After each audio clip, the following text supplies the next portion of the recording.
We first met back in the summer. Right. Houghton Mifflin Harcourt. George Simplin is a partner, and to help you with scheduling. Right. Why did you guys feel that you needed help to do that? What, from the outside world, I'm not sure people quite understand. We talk about scheduling kids and what's involved to do that.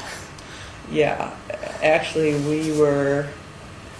we felt like we just won the lottery when we heard you were helping with the scheduling. And we wanted to meet the individual needs of the children. Right. And in most schools, especially in middle schools, in urban districts and in Detroit particularly, children are just grouped and they travel together all day. Okay.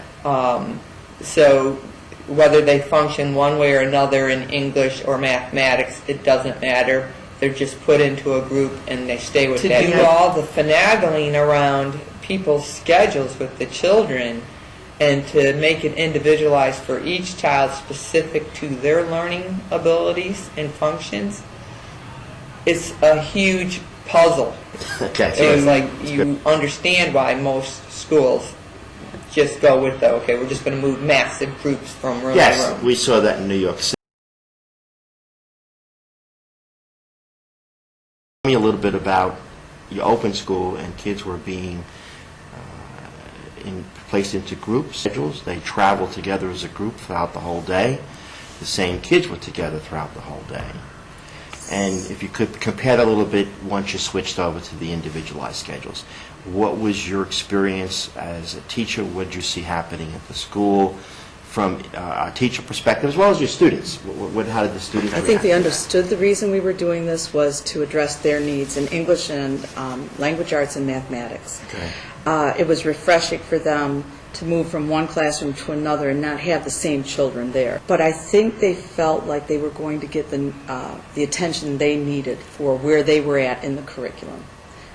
I thought it was a great idea. The students, I felt from what I perceived and how many students were coming to me, I felt that they appreciated it.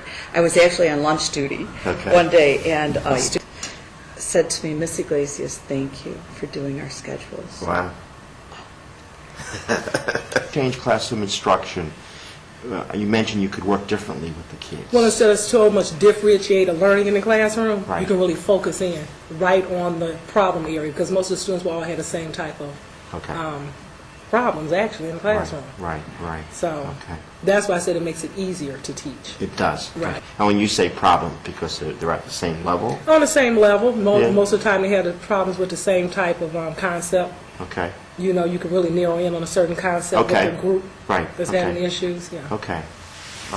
And by the same token, the students that are not having the issues, then you can take them and move them on. Absolutely. Right. Yeah.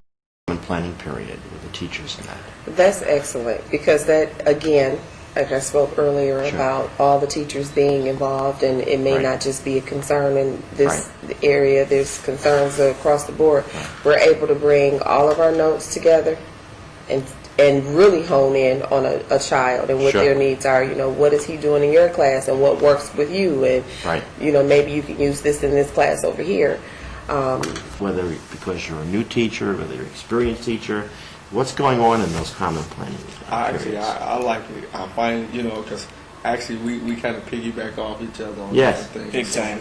You know, Does that help? Big time. Yes, Big time. I love that. You know, he and I are really More on classroom management. Right. Because then you can get on the same page with the other teachers in the building. Yeah, what's working for you, what's not working. And then I think the management from before till now has been way better. Not even close, way better.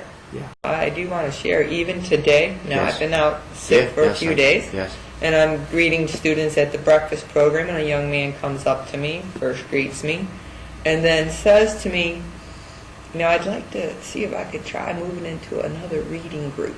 Really? You know, an 8th grade student. Okay. And I was like, wow, this is so cool. Absolutely. Like, he understands. He could do that, you Yeah. know. And I told him, well, I'll meet with the Okay. teachers and discuss it.